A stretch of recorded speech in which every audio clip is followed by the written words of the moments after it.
tavakatam ritam tapta jivanam kavibiriditam kalmashapaham shravanamangalam shrimadatatam bhuvinirnantiye buddhida janaha. The nectar of your words, the praise of poet-seers, elixir to parched souls, delight to listening ears, cleanser of all sins is great and glorious. They who spread it far and wide on earth are most generous. Om, peace, peace, peace.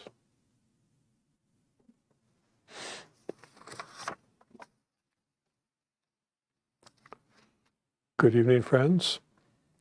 We will be continuing with our class on the Gospel of Sri Ramakrishna. And we are starting a new day. It's Monday, January 1st, 1883. We are on page 174 for those that are following along in the book.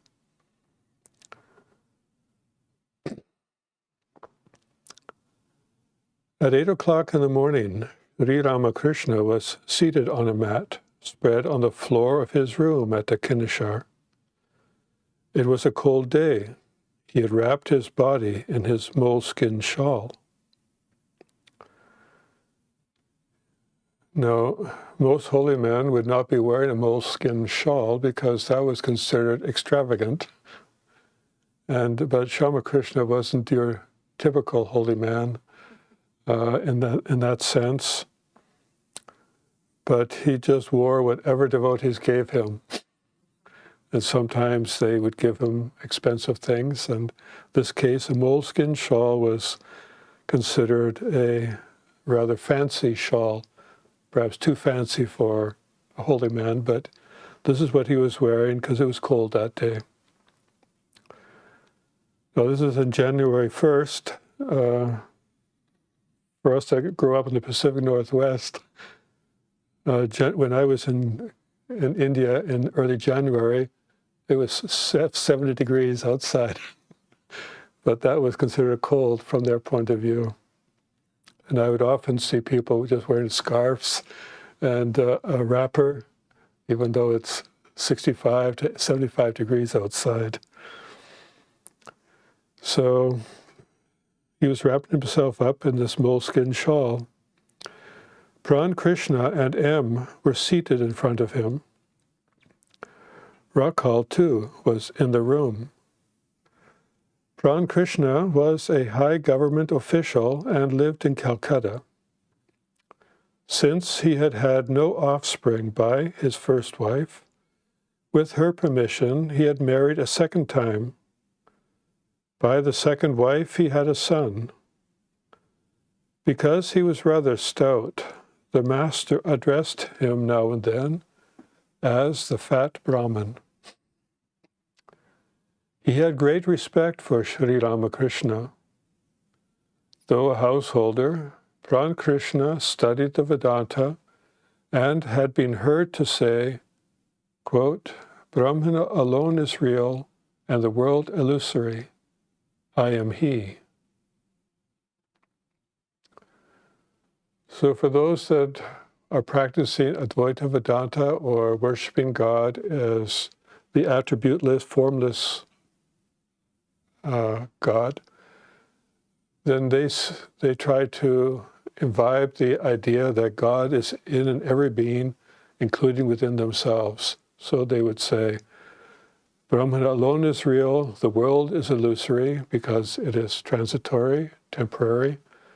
I am he, referring to that God dwells in all beings and God dwells within me, so therefore I must be God. But Sri Ramakrishna used to say to him, here it's reminding him again, in the Kali Yuga, the life of a man depends on food. The path of devotion prescribed by Narada is best for this age. So Sri Ramakrishna is mildly suggesting that the ideal that Pran Krishna is holding perhaps is not suitable for him. and is suggesting that in this age, the Kali Yuga age, that the life of man depends on food. Given that he's a fat Brahmin, I don't think he gets fat without food. So he has provided well for himself, but the path of devotion, as prescribed by Narada, is best for this age. So now he's going to go through and describe in many ways how this path is most suitable, and in particular for Pran Krishna. So he says, M continues with the narration. He says, a devotee had brought a basket of jalebi for the master, which the latter kept by his side. For those that may not know what jalebi is, they are basically a dough that has been mixed with pea flour, and so forth, deep fried, soaked in sugar, and it's all looks like a pretzel, basically soaked in sugar. So the master put it by his side. Eating a bit of the sweets, he said to Pran Krishna with a smile, "You see, I chant the name of the Divine Mother, and so I get all these good things to eat." And everybody laughs. But she doesn't give such fruits as gourd or pumpkin.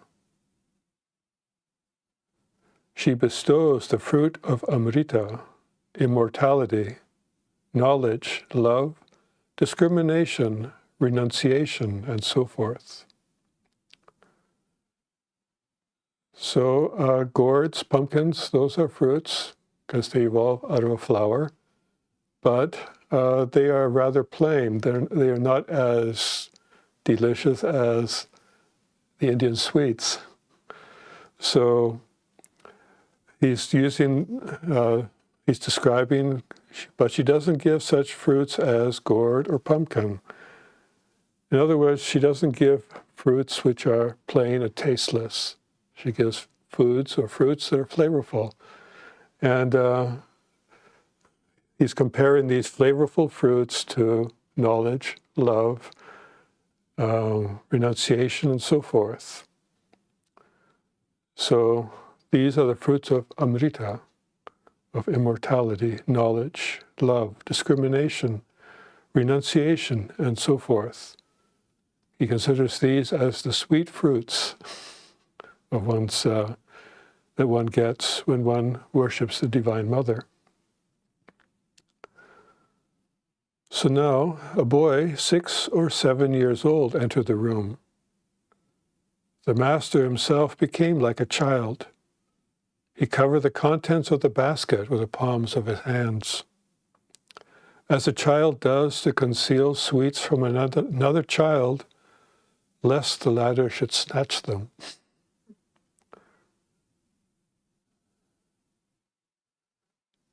Then he put the basket aside.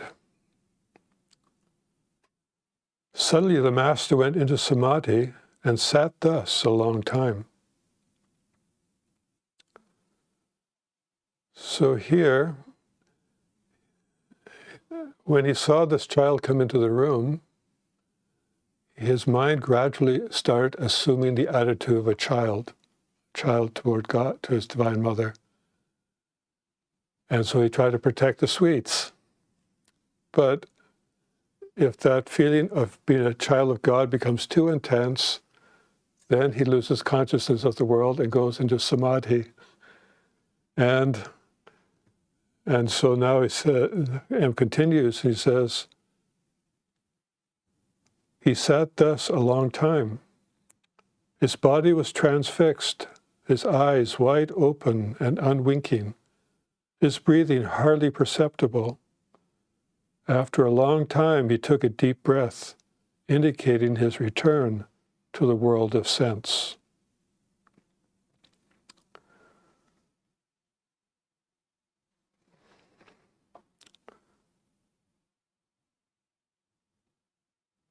So here he felt inspired to merge with the Divine Mother. He lost body consciousness. He also would have lost sense of ego. He could no longer perceive what was going on around him in the world. So he had to make effort to come back to this world. And sometimes he would use a thought as a trigger, something that is only available in this world that would remind him of this world. And sometimes just a thought of, I will drink water, or I want to talk to the devotees. That kind of thought will bring him back. So here, just seeing a child, put him into the attitude, because he always felt that, he always said that when one realizes God, one becomes like a child. So by that, a child is, he describes later that child is not aware of who a stranger is or who a relative is. He's not aware of his surroundings necessarily. He goes here and there and everywhere. He's not paying too much attention. And so he also doesn't really want things or desire things. He'll take things, use it for a while, and then put them aside.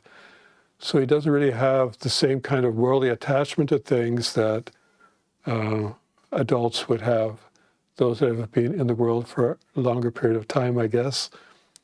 So he hasn't developed a worldly attachment to things. So, and he's relatively innocent about jealousies and all those vices that adults may have. So when Ramakrishna would see such a pure soul, then he himself gets reminded of that. And then if that is prolonged, he's always directing that attitude of love of a child to its mother. So he kind of his mind just wants to experience his mother. So his mind would just merge with the Divine Mother. But then to come back into this world, he has to, as I mentioned, remind himself about something in this world to bring himself back. So he became aware that there were devotees in front of him, and he gradually returned to the world of sense. So now the Master is saying to Ramakrishna, my Divine Mother is not only formless, she has forms as well.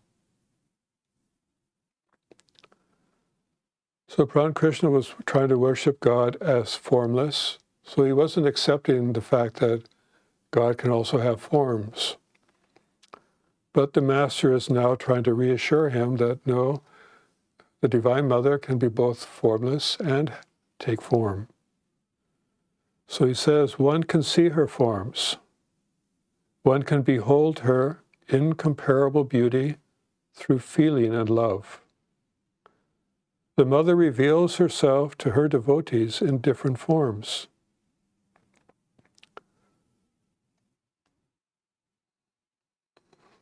So this is Sri Ramakrishna's way of trying to explain to Ramakrishna that the path of Jnana Yoga, which he is trying to follow, is not a suitable path for him, and is trying to reassure him that he can experience God following the path of love and devotion. And now he says, I saw her yesterday. She was clad in a seamless ochre-colored garment, and she talked with me. She came to me another day as a Muslim girl, 6 or 7 years old. She had a tilak on her forehead and was naked. She walked with me, joking and frisking like a child.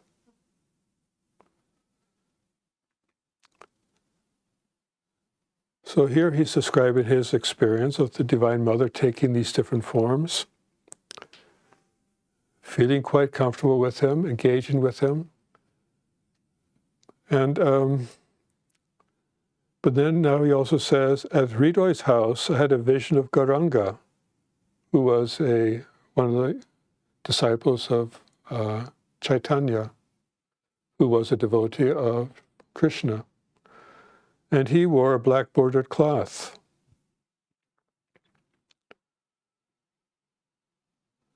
So God came to him in these different, I would say, personalities.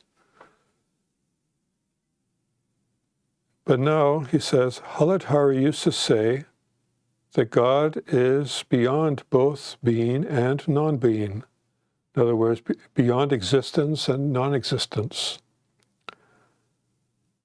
Haladhari was one of Sri Ramakrishna's relatives, and he was hired as a priest at the Dakshineshwar temple. So Sri Ramakrishna did not take his replies very lightly. Being a priest, he must have had some experience and known something, so he thought that what Haladhari was telling him was true, and he said, well, God is beyond being and non-being. So he's beyond all these forms that that Sri Ramakrishna was experiencing.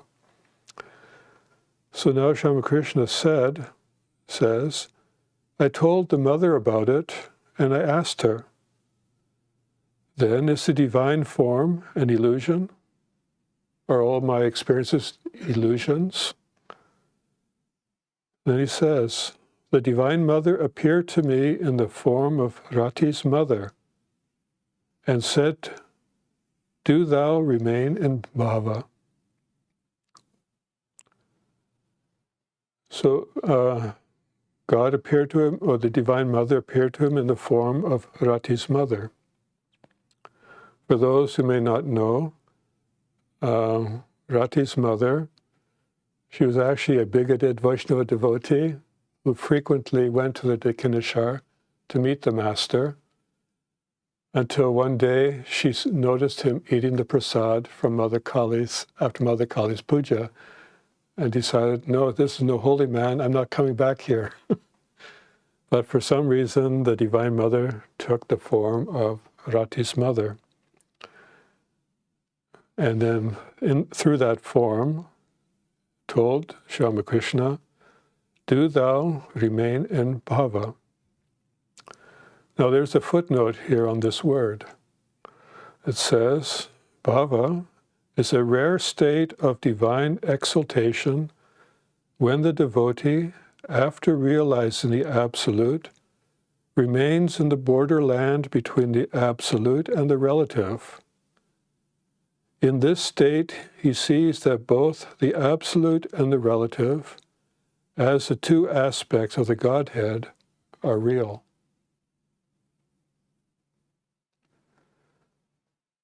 So bhava, as it stands, means that be in that state of divine ecstasy, of divine love, while maintaining a relationship with God.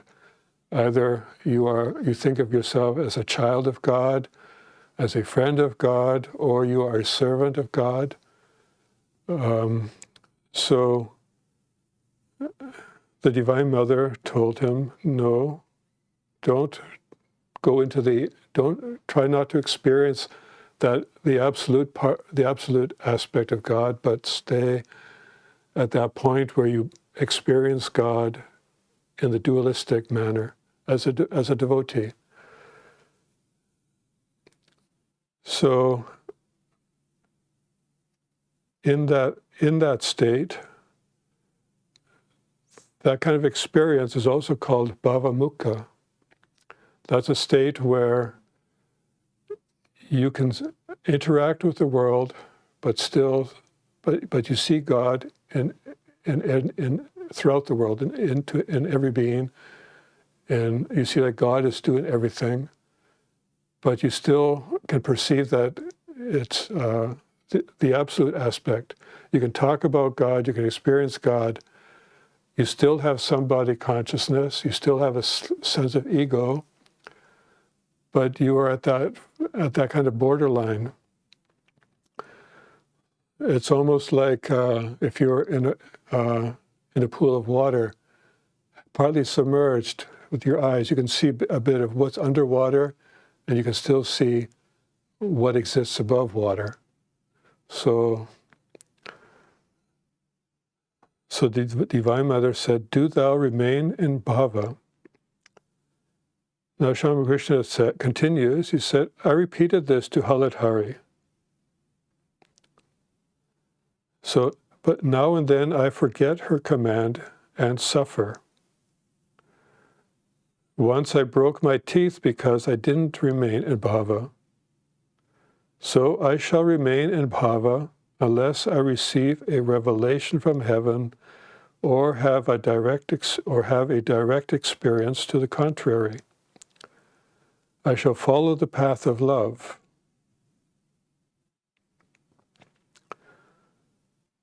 So he says, once I broke my teeth. If you look at some of his picture that we use in a shrine, you'll notice that there's a gap between his teeth where he broke his tooth, or he broke an arm.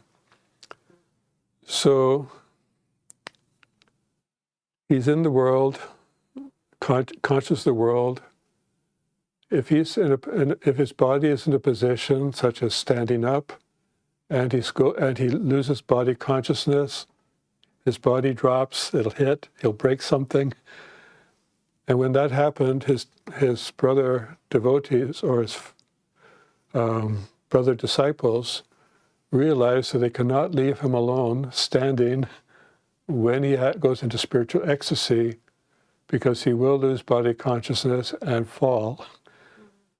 So you'll see some pictures where he's being held up physically because he cannot stand by himself when his mind goes to that state of ecstasy. And so by keeping his mind just below that state, and in some cases forcibly, because in his case, his mind naturally wanted to experience samadhi because that's what he was used to. So he had to consciously keep his mind occupied at some worldly level, either having devotees around him or speaking on some spiritual topic or in some spiritual conversation. Otherwise, his mind would just naturally go into that state.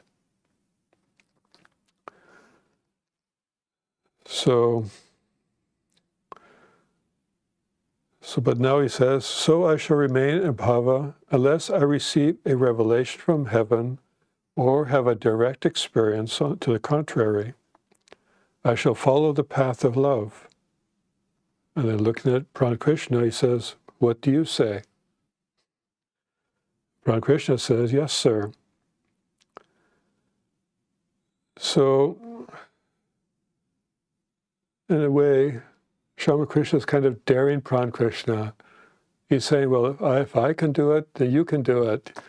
I experience the non-dualistic Brahman. I experience, when I go into samadhi, I lose body consciousness, but that's not for you. But you can still experience God out of love and devotion. And if I can do that, then you can do that too. So he's trying to encourage him to change his attitude, to make an adjustment to his attitude, and adopt the path of bhakti. Then the Master continues, "But why should I ask you about it? There is someone within me who does all these things through me. At times I used to remain in a mood of godhood and would enjoy no peace of mind unless I were being worshipped." So here, sometimes when Swami Nikhilananda, who translated this gospel, translated parts, he tried to make it understandable. But when Sri Ramakrishna would speak about himself, he would not use the word I. He would always say this. So if one were to read the same paragraph the way Swami Krishna might actually have meant to say it, it would be more like, but why should this ask you about it? There's someone within this who does all these things through this. At times, this used to remain in a mood of godhood, and I would enjoy no peace of mind unless this were being worshipped. So he could not use the word I in that sense, but for the sake of clarity in the translation, that's how it's being translated in this edition of the version of the Gospel.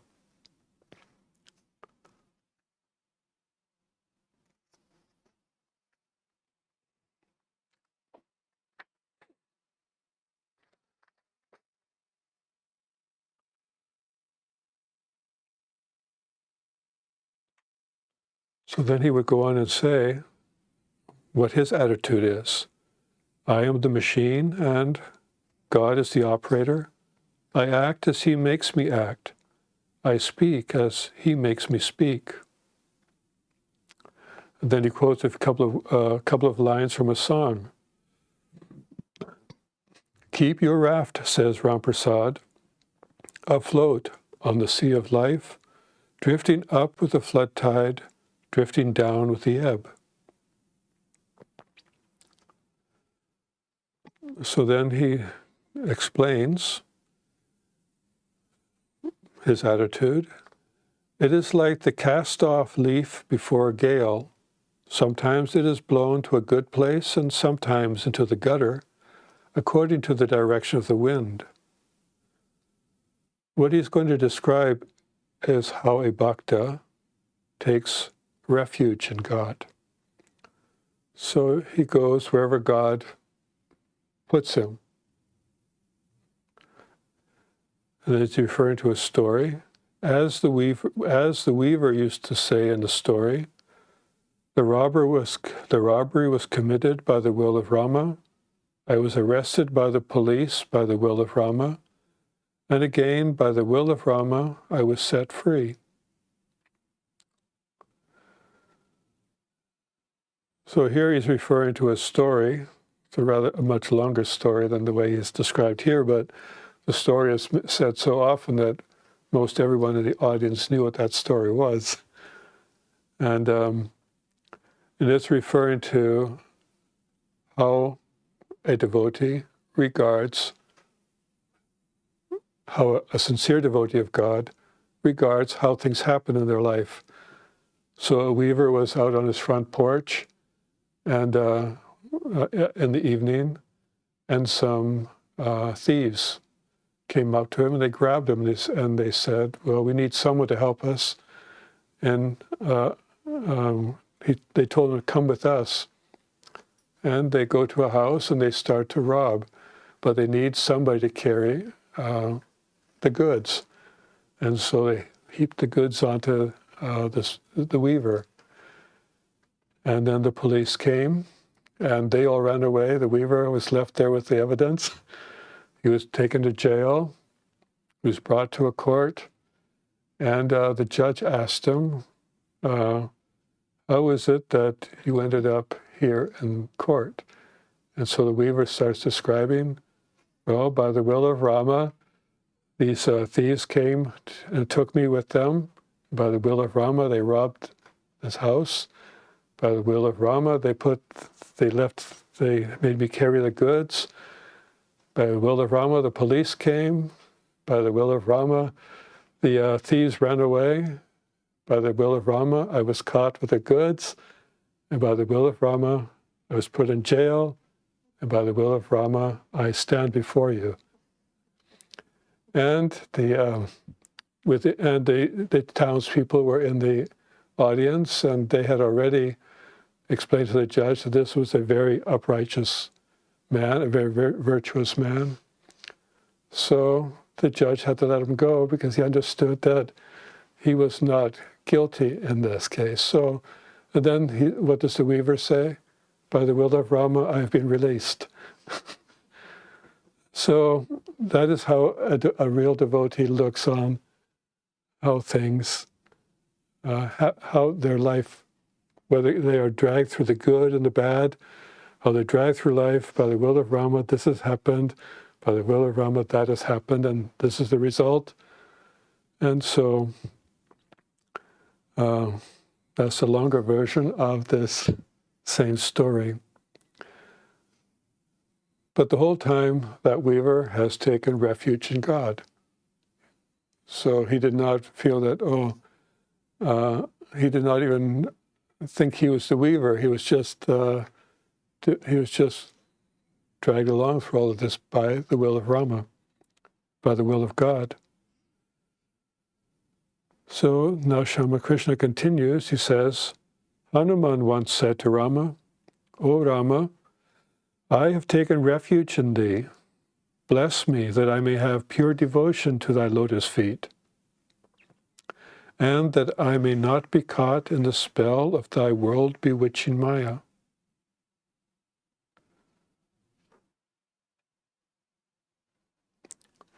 So Hanuman, a devotee of Lord Rama,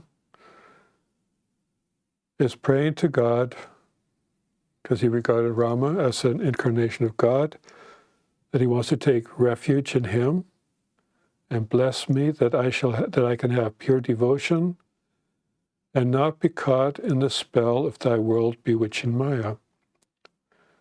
So this is the case where it's almost as if Hanuman is similar to Ramakrishna, who wants to have devotion toward God, yet still has to be conscious of his duties in the world, but still, and yet not be dragged into all the attractions of the world and so forth, but still that his love toward Rama be strong and firm.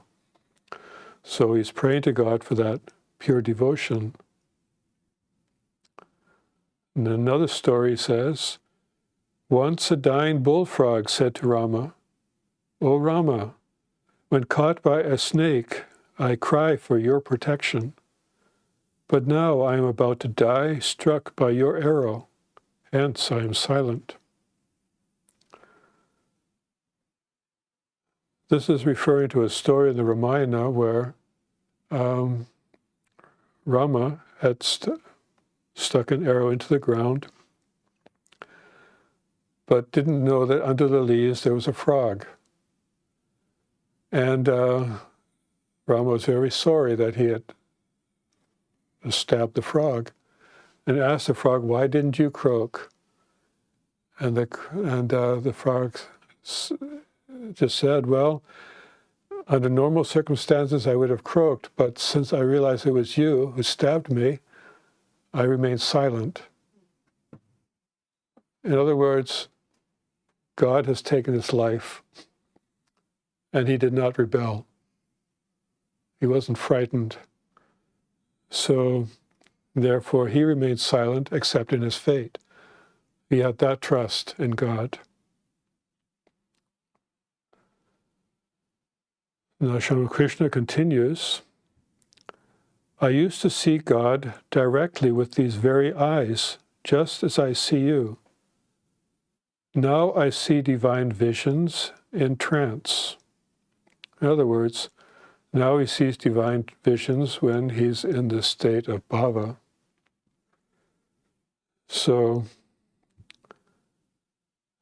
otherwise, if he was seeing visions all the time while he was conscious of this world, it would be more difficult to interact with in the world. So now he only sees these divine visions when his mind goes into the state of bhava. After realizing God, a man becomes like a child. One acquires the nature of the object one meditates upon. The nature of God is like that of a child. As a child builds up his toy house and then breaks it down, so God acts while creating, preserving, and destroying the universe. Further, as the child is not under the control of any guna, so God is beyond the three gunas of sattva, rajas, and tamas. So the three gunas are characteristics, substances that control our behavior. Sattva would be considered that which gives us a meditative state of mind, a peaceful state of mind. Rajas is a mind that's always active, hyperactive, always seeking enjoyments here and there. Tamas would be quite the opposite, a lazy attitude, a more inactive attitude, sleepy attitude, inattentive attitude. But we are all a mixture and combinations of these different characteristics, and they vary throughout the day, throughout our lives. Some characteristics are more dominant at other times. When we are in the shrine, we try to make sattva a more dominant characteristic. Yet when we have to go to sleep, if our mind is always active, thinking about God, or even active, thinking about all the things, activities in the world, we would not be able to sleep. So the mind needs that kind of, to be overcome by a state of tamas. So, and also rajas. We cannot work in the world if we didn't have a sense of doership, a sense of urgency in providing for livelihood or for those that we love and that kind of thing. So we need something to propel us forward in action. So, but God is beyond these. Well, he says first that a child is not under the control of any of these gunas. Well, for one thing, a child doesn't necessarily have anything to, has yet to have any goals or to want things. They're still in that sort of innocence of experience. So they're still trying to figure out the world. They're not, they haven't developed all the attachments that you have as you start acquiring desires for this or that. So, and you don't hold things as being very important yet. So you let things go. Not all children are that way, of course, but so there's a final line here where he says, that is why Paramahamsas keep 5 or 10 children with them so they may assume their nature.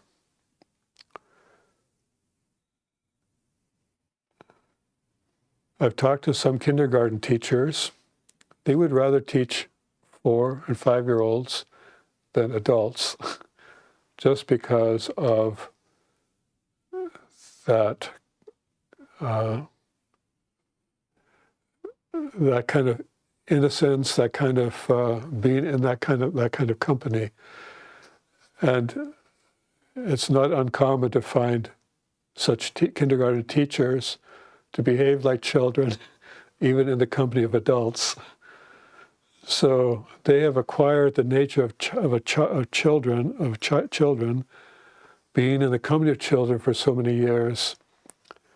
And the same is the case of a Paramahamsa, that to be able to feel that they are truly a child of God, they want to imbibe some of those characteristics by watching how children behave. So you're learning from the children. So, and I could probably, just as a sideline, more of a humorous sideline in a sense, much of however I started skating is just by watching a little kid falling and getting up so many times and still enjoying the fact that they can try to skate. So I thought, well, that kind of perseverance, hitting their knees so many times and not giving up, is kind of like the attitude one needs to have to be able to be successful in any aspect of life, especially spiritual life. So I will end there and just conclude with some announcements. If you have any questions, you can type them in online. Tomorrow evening at 7 p.m., Swami Brahmatmananda will continue with his discussion and reading of the book Towards the Goal Supreme. Friday evening at 7 p.m., Swami Satchidananda will continue with the series of Mantra Yoga. And this Friday he will be discussing Mantra Yoga, the conquest of death. How doing japa can help one conquer death. That will be class number 6 on that series. And on Sunday, at 10 a.m., he will give a talk on a word I had never seen before until it got published here. And I am not sure that I can even pronounce it properly. Theanthropos. And then with the subtitle, God-Human. Sometimes Ramakrishna or incarnations of God are referred to as God-man, God-men. Though they look like men or women, but they don't behave like men and women. They have characteristics that we would call more godlike. So that will be the topic on this Sunday. And there is also, we have a Mother's Children, a Sunday school. So if you bring your children, bring them 10 minutes before the talk.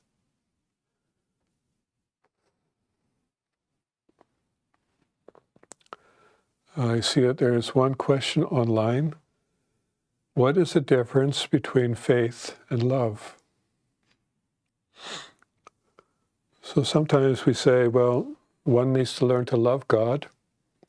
Others will say, well, one must have faith in God in order to love them, in order to love God.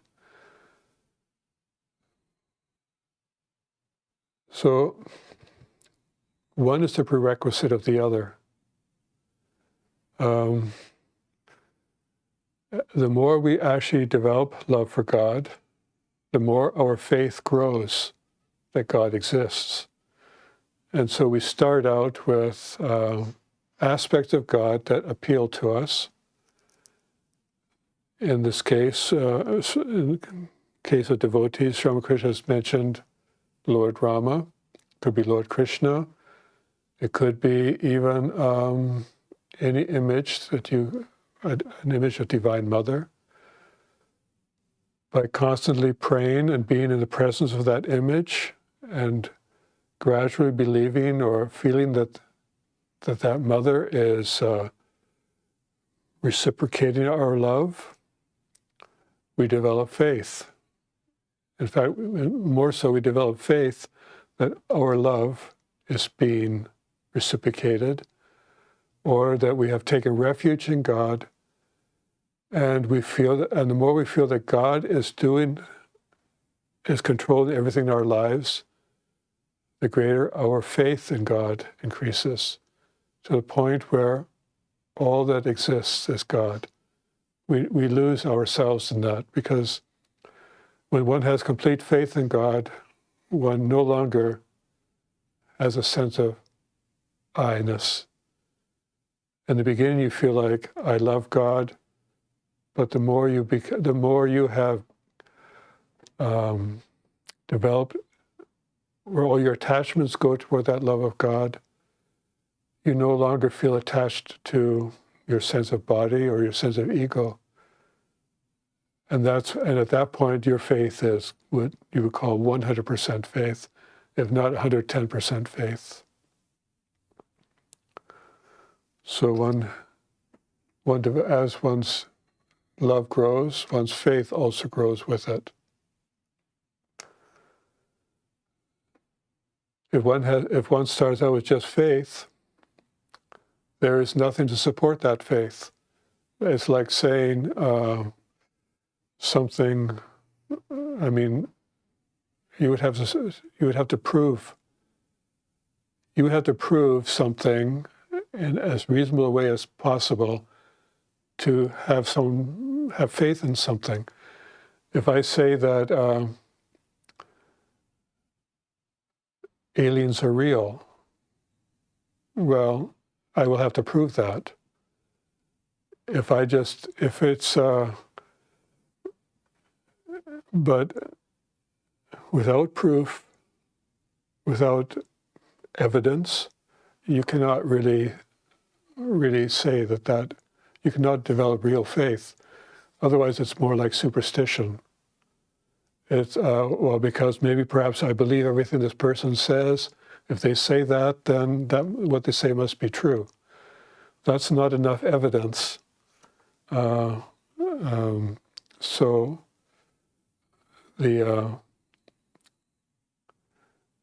but the fact that so many saints have experienced God and have in their own way tried to instill that, to tell you that is true, they speak with a certain authority of experience. So they will inspire you through their words and experience that, well, there is some truth in this. And if you follow these directions, what the scriptures enjoin us, or the spiritual practices, you too can experience these things. That will inspire you, and your faith in their words, your faith in the scriptures, your faith in your experiences will validate that.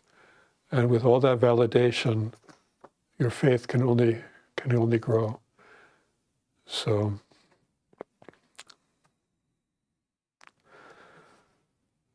that's, I will now conclude with a chant. Om Niranjanam Nityamanantarupam Bhaktanukampa Dritavigraham Vai Ishavataram Paramesamidhyam Tvam Ramakrishnam Shirasa Namamaha.